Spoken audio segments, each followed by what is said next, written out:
This lecture will be about Butler-Ulmer and Tafel equations, and it is basically again the continuation of the last lecture in which we discussed about the Nernst equation. Nernst equation actually explains the chemical reversibility and chemical equilibrium, that is, it necessitated the requirement for equilibrium, that is, a reaction must be at equilibrium if it has to be explained by the Nernst equation. However, when the electron gains some energy, and actually when it gains energy only then it is possible for the electron to pass through the energy barrier, and then it will actually push for a reaction to happen, that is, for example, a cathodic reaction. And when a cathodic reaction happens, obviously there must be a reaction which will be happening at the anode. So we are talking about these systems in which the non-equilibrium is actually pushed by applying the external power.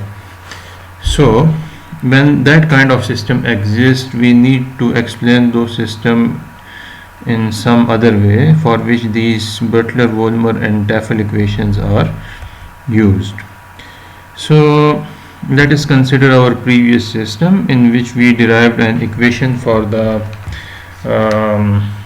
equilibrium system, and you can already see that here we have this E equilibrium over here.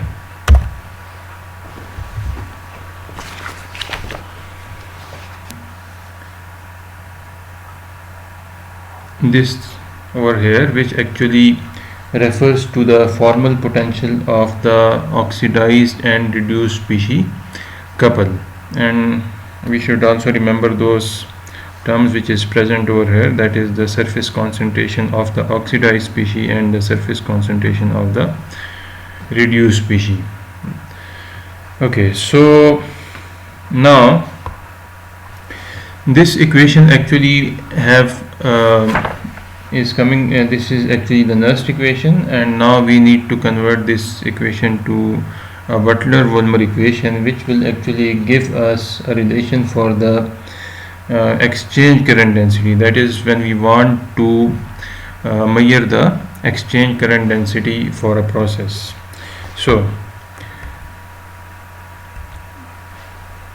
now in terms of the formal potential, that is formal potential of the oxidized reduced couple, we can write the Butler-Volmer the Nernst equation in this form over here, and if we actually substitute this value over here, that is in this equation which was derived in the last lecture for the partial net current density for the forward reaction, then we will get another equation, and in this equation this exponential part is written in an expanded form, so which is also highlighted over here. So now we need to actually further process it, and when we actually we simplify that, then we get this equation in which here you can see that this term over here,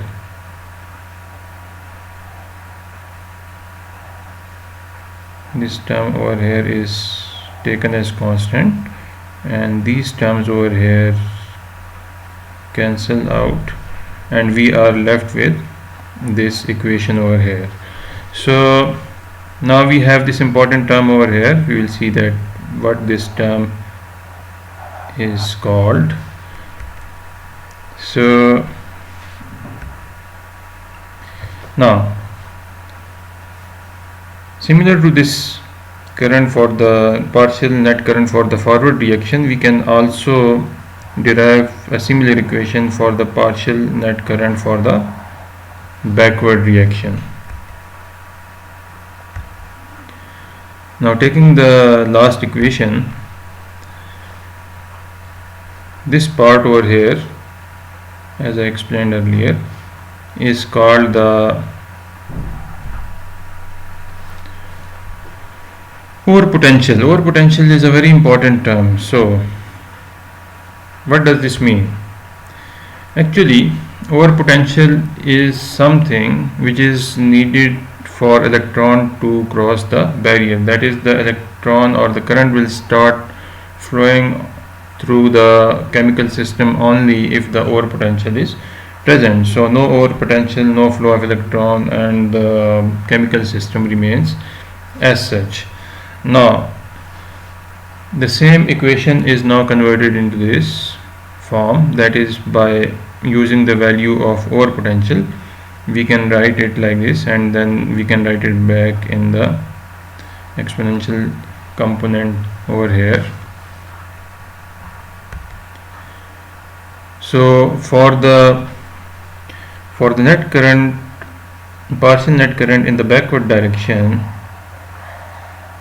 partial net current density in the backward direction, we can write a similar type of equation like this over here. That is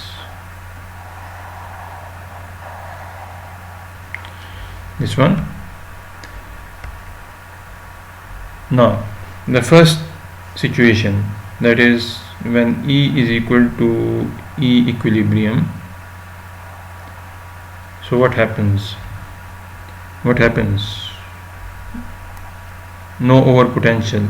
So overpotential is 0 because no electric current is applied, and basically equilibrium current and electric current that has to be applied is electric potential that has to be applied is not available, is equal to equilibrium. So the equation that we get over here is that at equilibrium the exchange current density, the partial current density for backward reaction, and the partial current density for the forward reaction. In other words, the formation of redox and oxidized species is equal. There is no change, literally no change in the surface concentration. Concentrations are same. So this is equal to NFK into standard heterogeneous rate constant multiplied by the concentration of oxidized species raised to the power 1 minus alpha. This is also another important constant over here which was defined in the last lecture.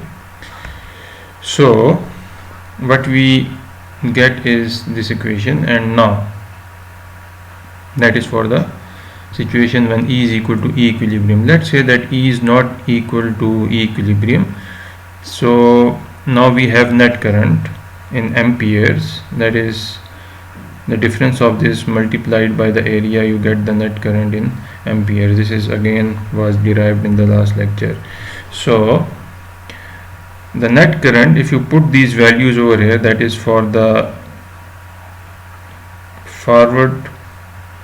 partial current density for the forward direction and partial current density for the backward direction from the last two equations that were derived, then you will get I net is equal to NFA. That is literally you are putting these values over here. From where? That is from the, if you look at the last slide, that is these, one is this one and the other is this one. So sorry, there is a little mistake over here, so not so yes, this one. So these equations, so and this one, that is for the forward direction. So if you put these values, then you get these values over here, then you get this equation for the net current. And if you simplify that, then we get this equation over here, that is, we get actually the relation between the net current and the exchange current density. Again,